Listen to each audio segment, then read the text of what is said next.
Let's do it. Have a good show, everybody. Here we go. I hate to see people suffering, and you've hurt long enough. Stand by, Dr. Phil. I'm going to get you the help that you need. 5, 4. This is going to be a changing day in your life.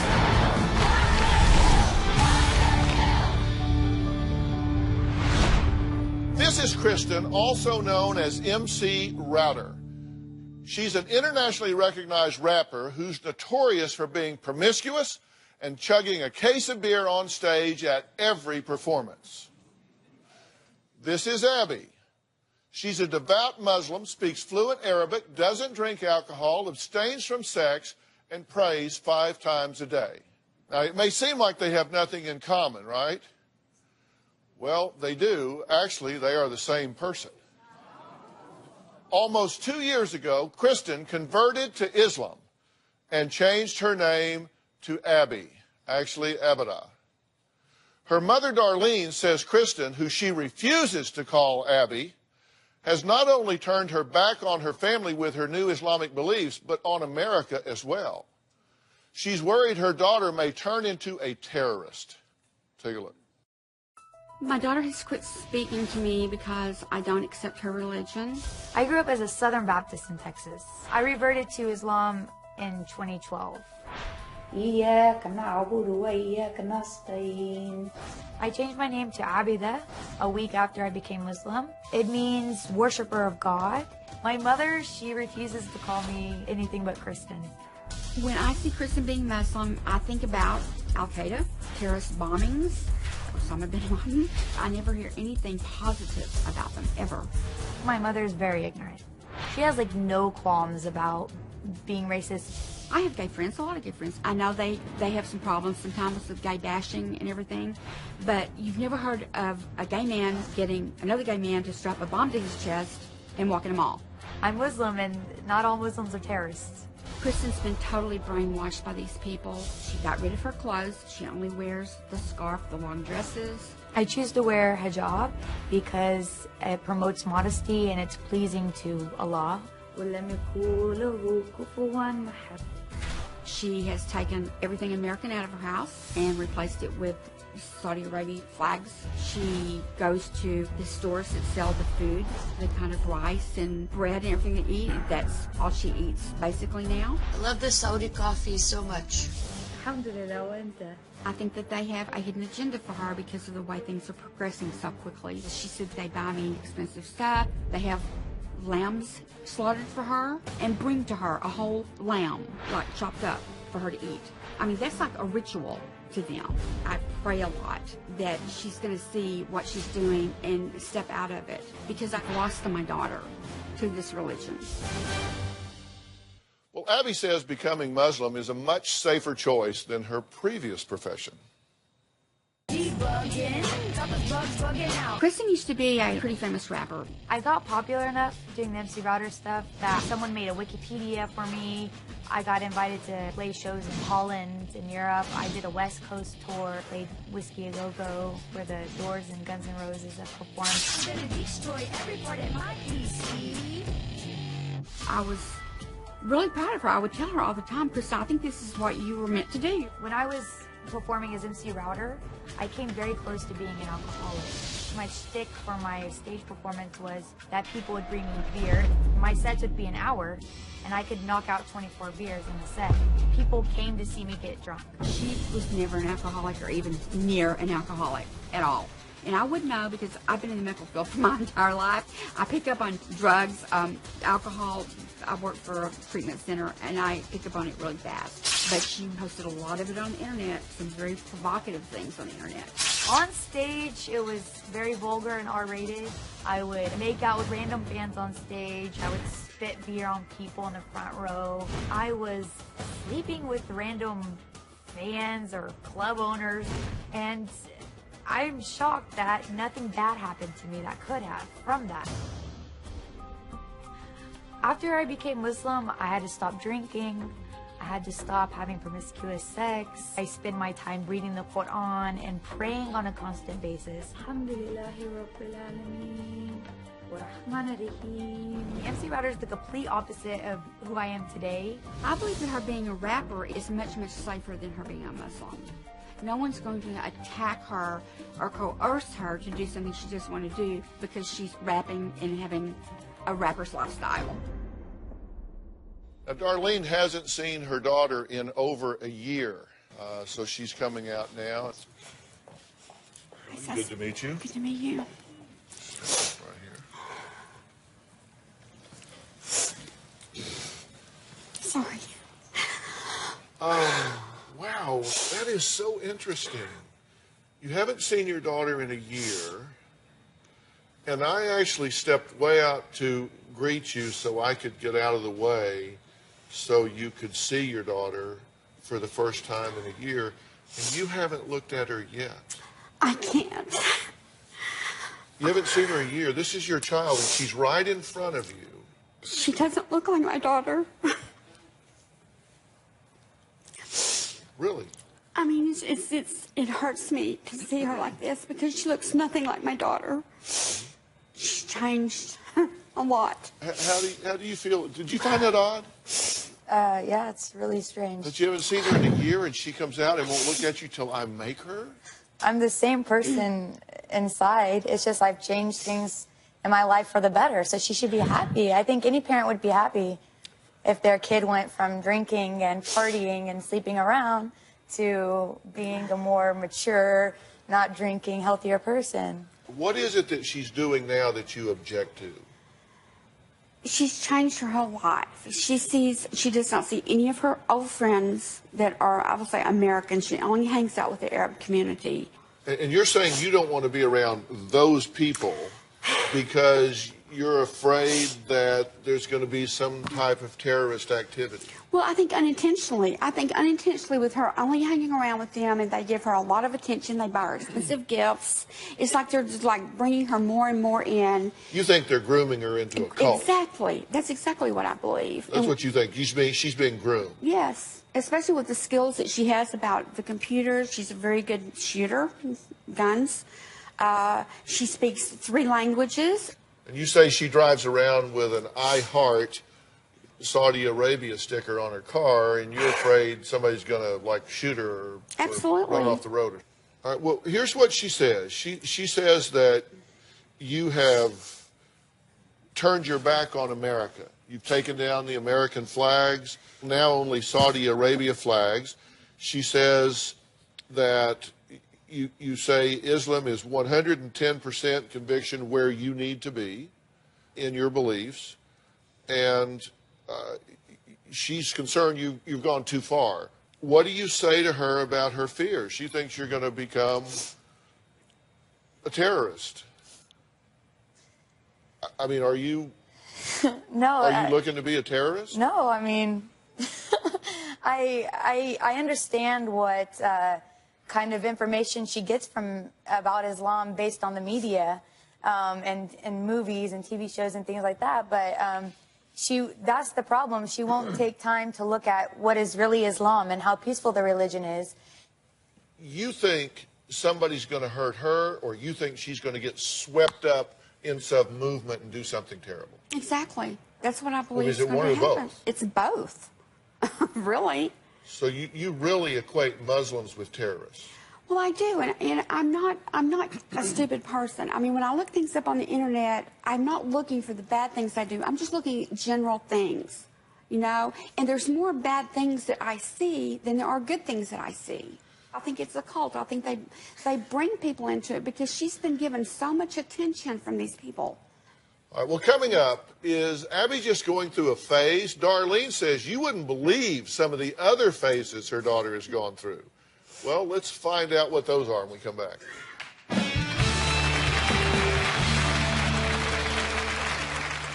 When Kristen finds something that she's interested in, she goes in full throttle. She went into the military. She started swing dancing. Then she got interested in Dutch people. She learned Dutch. She speaks Dutch fluently. I think she's lost her identity. Tomorrow on an all-new Dr. Phil.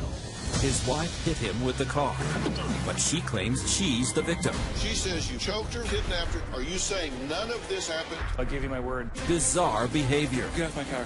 I have to go to work. And accusations. You've had 6 restraining orders against you. It makes it look like this guy is an abuser. You seem to get real defensive really quick.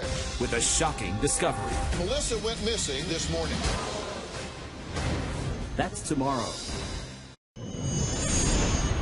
After I finish school in a year, inshallah, I plan to move to Saudi Arabia. The Saudi government requires a lot of medical exams, a lot of legal paperwork, and I've done all of that. I already have all my ducks in a row for any time that I want to go over there. I don't plan or see myself coming back to the States.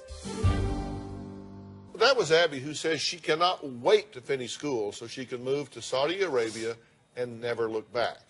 Now, her mother, Darlene, says she is terrified her daughter may be brainwashed by her new friends, and that she prays this new religion as just another one of her many, many phases. Take a look. When Kristen finds something that she's interested in, she goes in full throttle. She got into being goth, and then she went into the military. She started swing dancing. Then she became a rapper. Then she got interested in Dutch people. She learned Dutch. She speaks Dutch fluently. She changed her name to Crystal. I think it's Crystal. It's Krisje. Her car was covered in I Love Dutch Boys. She went to specialty places and bought all Dutch food. When Kristen converted to being a Muslim, I didn't think too much about it because she's gone through so many phases. But my worst fear right now is that this Muslim phase that she's going through is not a phase. Assalamu alaikum. And that she's going to do whatever she has to do to get to Saudi Arabia so she can believe that she's really Muslim. I think she's lost her identity. Okay, so she says that you got into swing dancing. Did you, like, convert to that? I mean, is that what she's saying? I guess. I mean, I don't know if swing dancing is a cult, but... And then the military. Yeah. Was that a phase? It was, but only because I just wasn't fit for military life. That wasn't me. And then music and rapping. Yeah. You just all into that. Yeah. But the thing about it is that these things aren't really phases. I think they're experiences, and I still speak Dutch on a daily basis. I talk with all my Dutch friends. So now you want to be Muslim and you want to move to Saudi Arabia. Before you wanted to be Dutch and move to Amsterdam and only get tulips for flowers. Are you kind of a all or none sort of girl? I'm all or nothing. I mean, whatever it is, I'm all or nothing. If you go to Saudi Arabia, you understand that there are different cultural mores and folkways there, right? That women have a different role there. Yeah, I mean, women can't drive, which I would love to be chauffeured around. You know, I hate driving. I mean, there's a lot of less freedom for women, but I don't mind that because people from Saudi Arabia, they come here and they get to have freedom. They get to do whatever they want. But me, I've already done everything, right? I've already went through all these phases or whatever, and now I'm ready to straighten up my life. Well, here are the rules for women that we've been able to determine from research and talking to folks. You can't drive. Okay. You can't be alone with an unrelated man who is not a sanctioned relative. Okay. And you don't have any relatives over there. So that means you cannot be in the presence of any men alone. Unless I have like a wali or something, like someone on my behalf to be my guardian, like an imam or something who can act as my wali. You can't travel alone without the approval of the male guardian. Yeah. You can't sponsor a non-Saudi husband. You can't visit a graveyard. You can't attend Friday prayers in a mosque unless there is a women's section. That's to protect the women, though. That's why we dress modestly, so men don't look at us in a sexual way. So when they tell you can't go to the mosque and pray, it's better for the women to pray at home, actually. What is your tattoo on your hand here? It says Geek Life. Geek Life? Yeah. Yeah. What does that mean? Like, you know, like gangsters, they get like thug life, you know, because they're thug. Well, I was on tour, and I wasn't very thug, so I was like, well, I'm a geek. I like do computers and stuff. So I don't know. I was stupid. Yeah, really young. She also has a Christian tattoo. What do you think a Muslim's going to do when they see a Christian tattoo on her? Yeah, will there be problems with that? Show it to us. The Islamic community in my city, they reject me a lot. I get talked to pretty harshly by Muslims in my community because of my tattoos.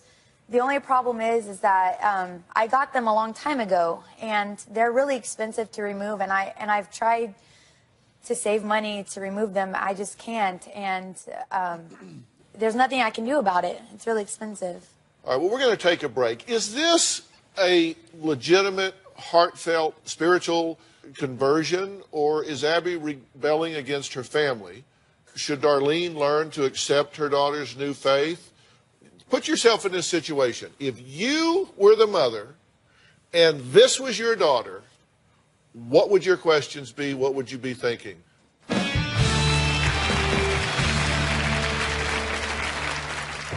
My mother takes my life event, my new religion, like I'm punishing her. My religion has absolutely nothing to do with my mother and doesn't hurt her in any way. But for some reason, she chooses to keep playing the victim. A former Disney worker says she was harassed at work because of her Muslim headscarf. She claims when she wouldn't remove it, she was fired. People in my city do assume that I'm a terrorist just because I'm wearing like all black and a scarf on my head. I go to grocery stores and people are like, hey, go back to your own country. And I'm like, hey, man, I was born and raised in Texas. I think the general public is very racist towards Muslims. Well, Abby says since converting from Southern Baptist to Islam, she's experienced racial profiling. Her mother, Darlene, says that's what she gets for wearing her religious garments in public. Her mother also says she is the perfect recruit for any terrorist organization. She says her daughter's smart, fluent in 4 languages, a sharpshooter with the military training, and easily manipulated. Has anyone tried to influence you in some way to be disruptive to the American way of life or capitalism or?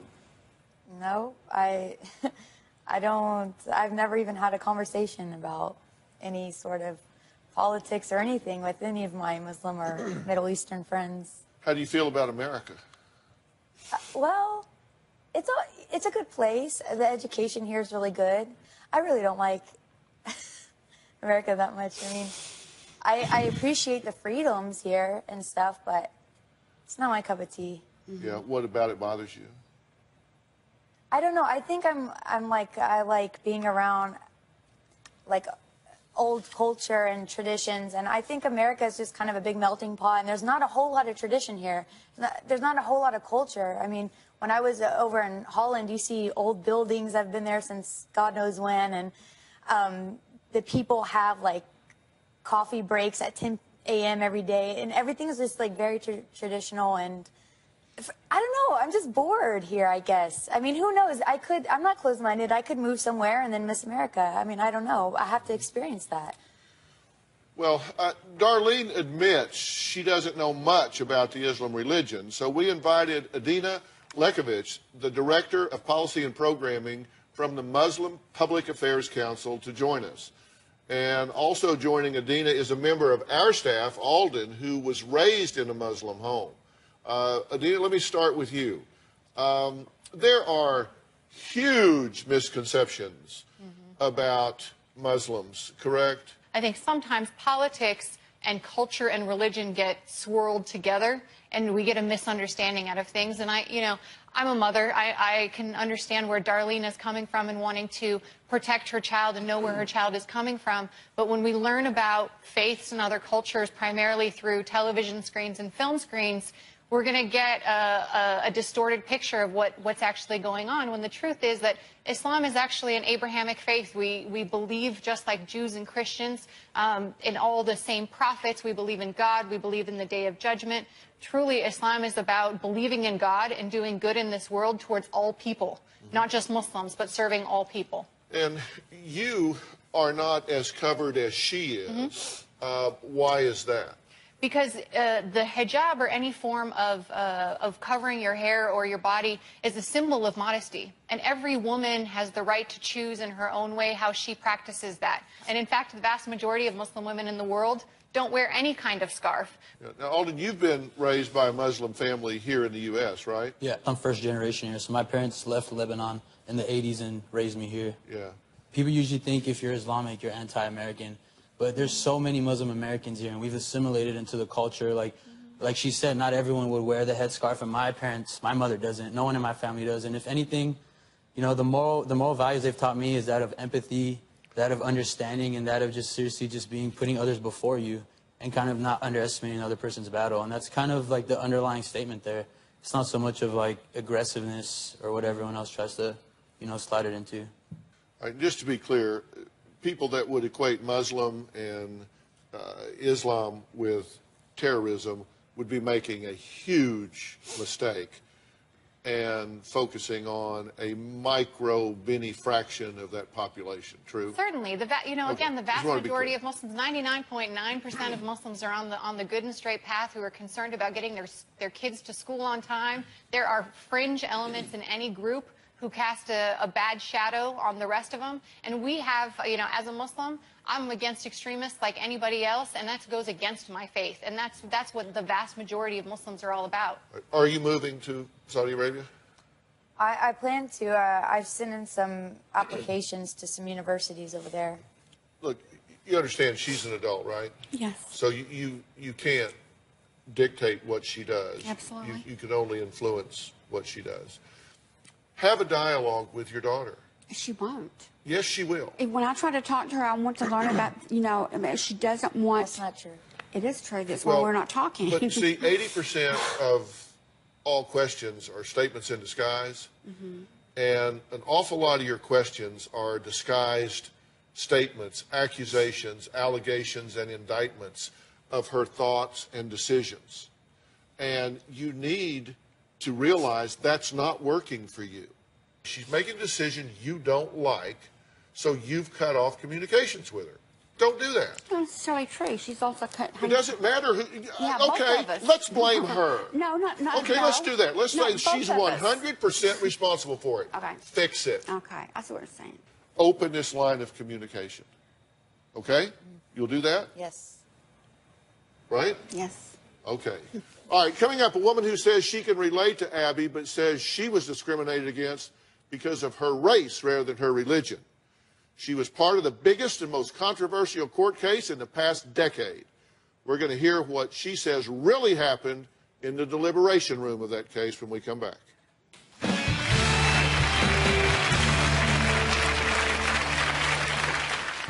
I was the only minority juror. On the George Zimmerman case, I felt pressured when I was in the deliberation, felt that I was bullied. In my heart, I believe George Zimmerman is guilty of killing Trayvon Martin.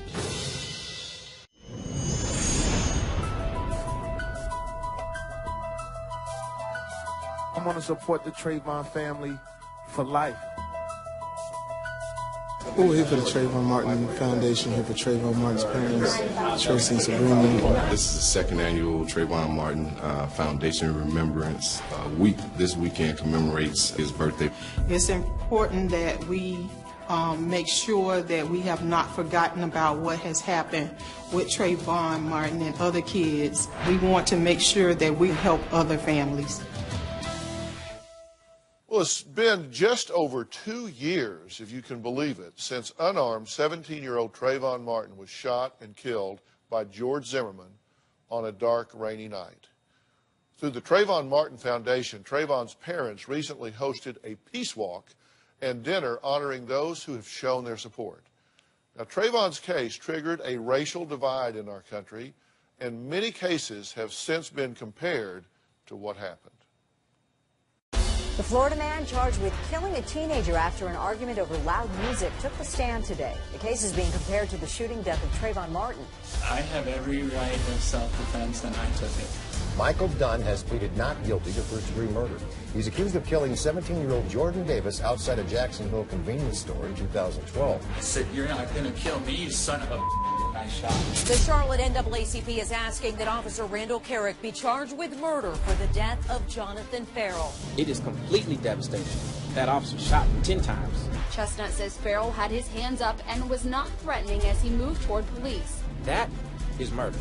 A well-known civil rights group says the killing of a 13-year-old Milwaukee boy is much like Florida's Trayvon Martin case. 75-year-old John Spooner told police he shot Darius when the boy was taking out the trash. The coalition feels Spooner calculated a cold-blooded killing, even worse than Trayvon's accused killer, George Zimmerman.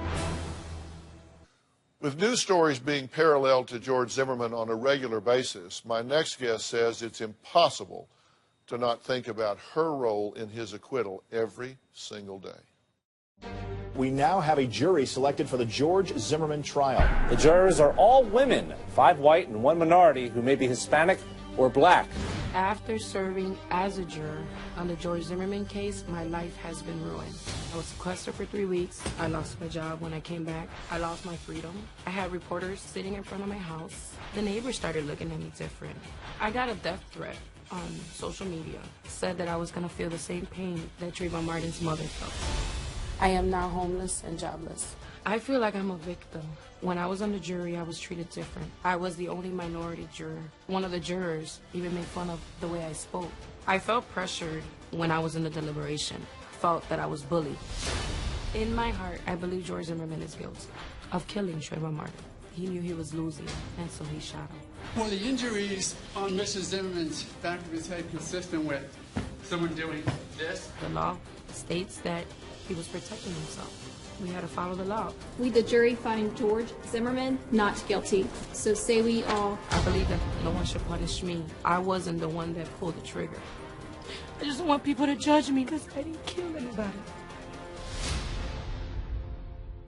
Well, Maddie is the only juror from the case to speak out publicly and reveal her identity.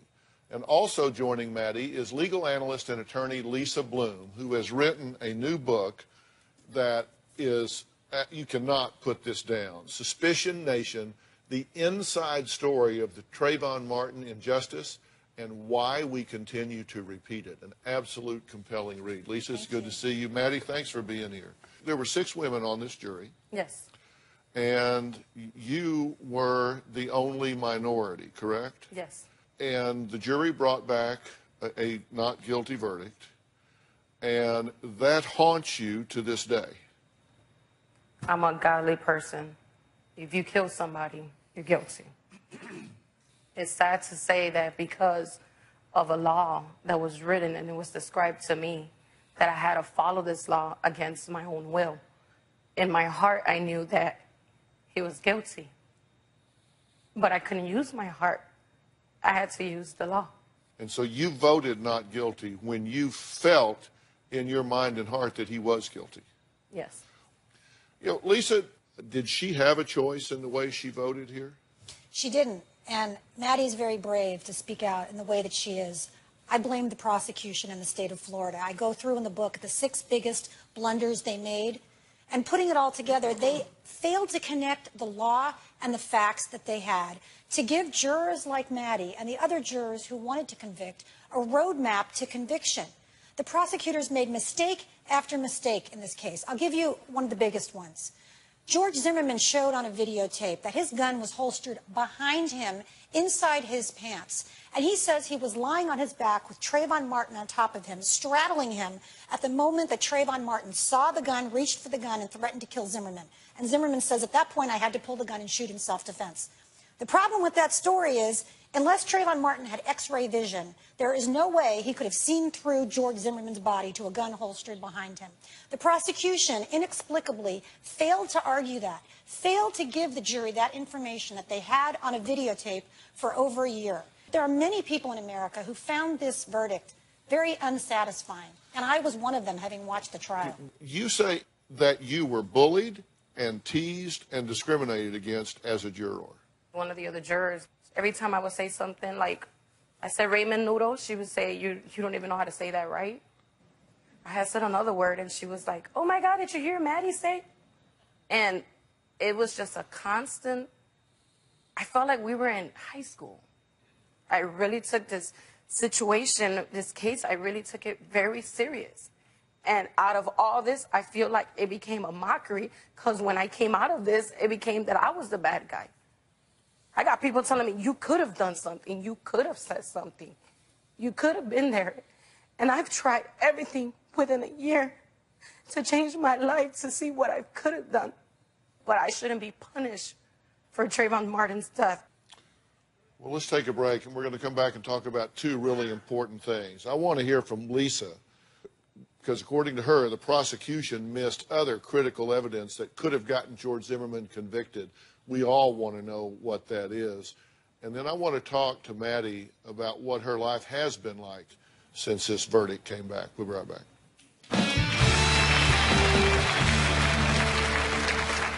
Tomorrow on an all-new Dr. Phil. His wife hit him with the car. It's a marriage of wild accusations. You've had 6 restraining orders against you. And bizarre behavior. Get off my car. That's tomorrow.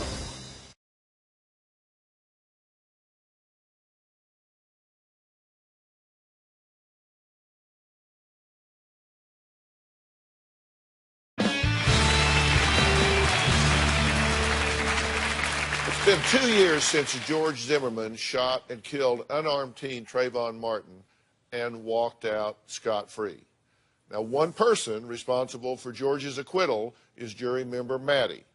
Now, joining Maddie is legal analyst and attorney Lisa Bloom. She wrote a new book called Suspicion Nation, and this book really dissects this trial, the way the evidence came in and didn't come in. What happened in the jury room? Was it difficult to express your opinions in the jury room?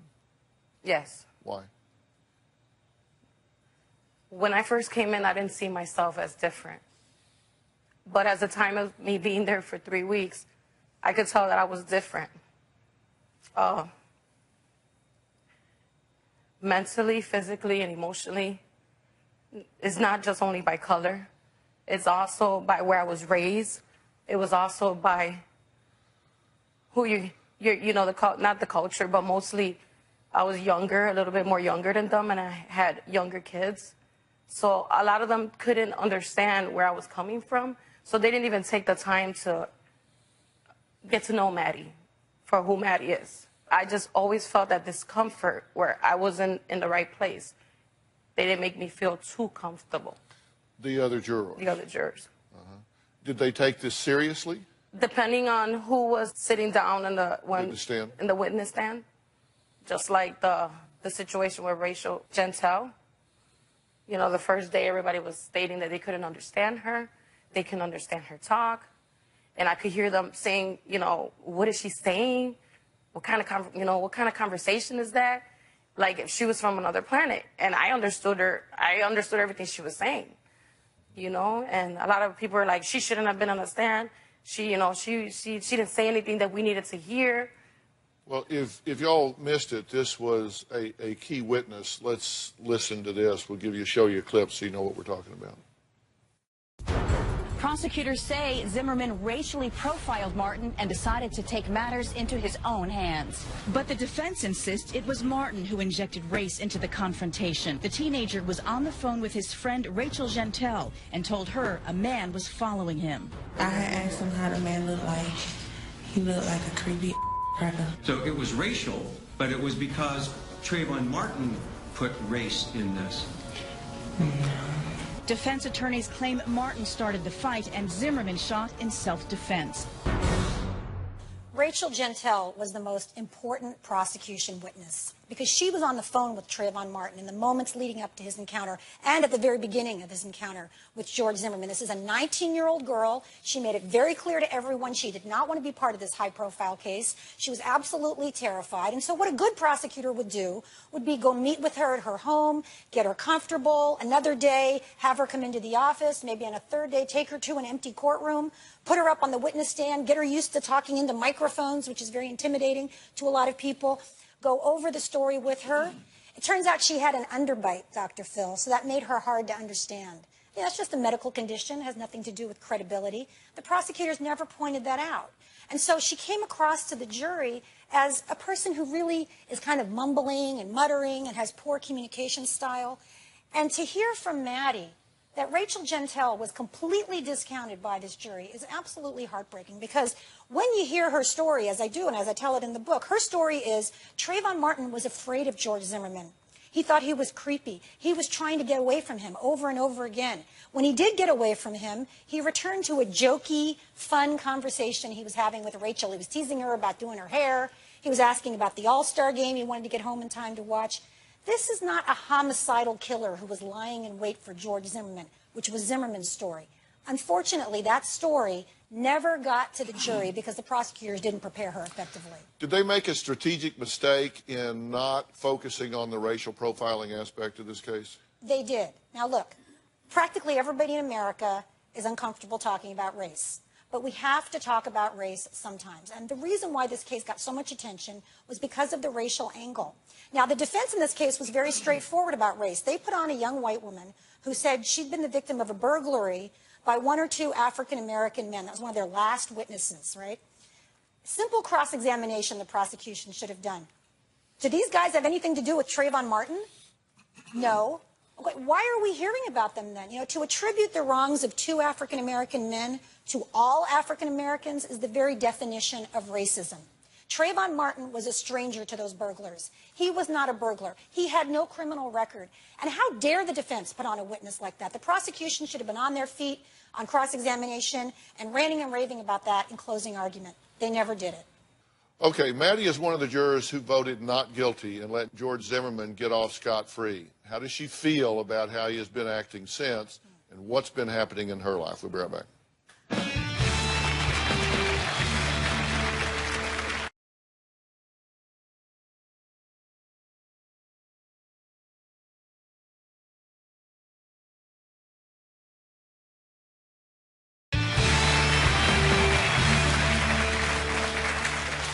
Well, the book is Suspicion Nation, and legal analyst and author Lisa Bloom is here. She has written this book because she is outraged about what happened in the Trayvon Martin case. And joining us also is Maddie. Maddie is one of the jurors in this case. She's one of the jurors that voted that George Zimmerman was not guilty. But one of the things that I always pay attention to from my professional standpoint of psychology and human behavior is, with the passage of time, you don't have to speculate. You can measure. You say, well, I wonder if this person is going to be okay or not. Well, you can speculate about it, or with the passage of time, you can look and see what they do. Well, here's what George Zimmerman has done since the trial. July 31st, he was pulled over for speeding and had a gun in the glove box. August 22nd, he toured a gun-making factory, and on the 9th, his wife called 911 and said he was threatening her and her father with a gun. November 18th of 30, arrested and charged with aggravated assault, domestic violence, battery, and criminal mischief. After his girlfriend calls the police, those charges were dropped. January 30th, he agreed to a celebrity boxing match. And he even told CNN that he was a victim as well. Take a look. Thoughts about the victim, Trayvon Martin? I certainly was a victim when I was having my head bashed into the concrete and my nose broken and beaten. Listening to the evidence, did it make you doubt yourself? No. Why not? Faith. I know. In yourself or in God? No, God. I know that ultimately He's the only judge that I have to answer to. He knows what happened. I know what happened. So I leave it up to Him. Well, there you have it. So he's a victim as well. Let's talk for just a minute about what the aftermath has been for you. You've received death threats. Yes. In what way, what form, what are people saying? I had a threat where someone expressed to me that I was going to feel the same feelings and the same hurt that Trayvon Martin's mother feels. I got an 18-year-old son and a 20-year-old son. And that that I was going to feel the pain. You've had to move. And where do you, I don't mean specifically, but do you have a house now? Are you homeless? What? I live with a friend who's allowed me and 8 of us live in a 1-bedroom apartment right now. 8 of you. It's just not fair. I shouldn't have to get blamed for someone else's actions. Coming up, we ask our viewers at home if they thought they were racist. The answers might surprise you. We'll be right back. Want to know what's coming up on Dr. Phil? Visit our website and subscribe to our email newsletter. You'll get weekly updates, life strategies, and exclusive video that you won't find anywhere else. Plus, on drphil.com, you can see sneak previews of upcoming shows. Log on today. We wanted to see how many of you at home admitted to being racially biased. Now, we just put this up this morning. We've had over 26,000 responses in just a couple of hours. Do you find yourself using racial profiling? 41% said yes, 59% said no.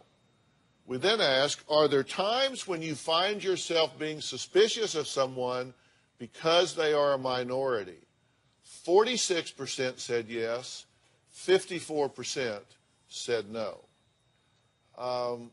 This is something that continues to plague America in general, and it continues to play a role in the courtrooms. True? And this is one of the root problems of the Trayvon Martin case and the cases we continue to see. And I was fascinated to learn about the concept of implicit racial bias that I talk about in the book. So most of us think, I'm not racist, right? And consider that to be a horrible insult, which it is.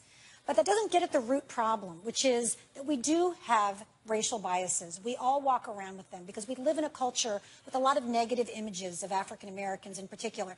And there's a very clever test that you can take online to see whether you have implicit biases. You can't cheat the test. And when people take that test, about 70 to 80% of white Americans test that, yes, we have racial biases against African Americans. About 50% of African Americans have racial bias against African Americans. So the first step is sort of acknowledging that and understanding it. And then the second step is that we can move on from it. And that's the good news. Lisa's book is Suspicion Nation. And this is a compelling read. It is something that I really think makes people think. I think it's really going to make you think. So her new book, Suspicion Nation, the inside story of the Trayvon Martin injustice, and more importantly, why we continue to repeat it, is on sale now, and everybody in the audience is going home with a copy of the book, so you all get one. One doctor that doesn't discriminate is the medical team at Doctor on Demand. I'd like to thank them for assisting some of my team in preparation for the show. If you at home want to have your own Doctor on Demand, this is an app that Jay and I actually created. You can go to Google App or the App Store and download the Doctor on Demand app. Then you can have your own Doctor on Demand. We'll see you next time. Lisa, thanks as always. Thank you so much. See you backstage.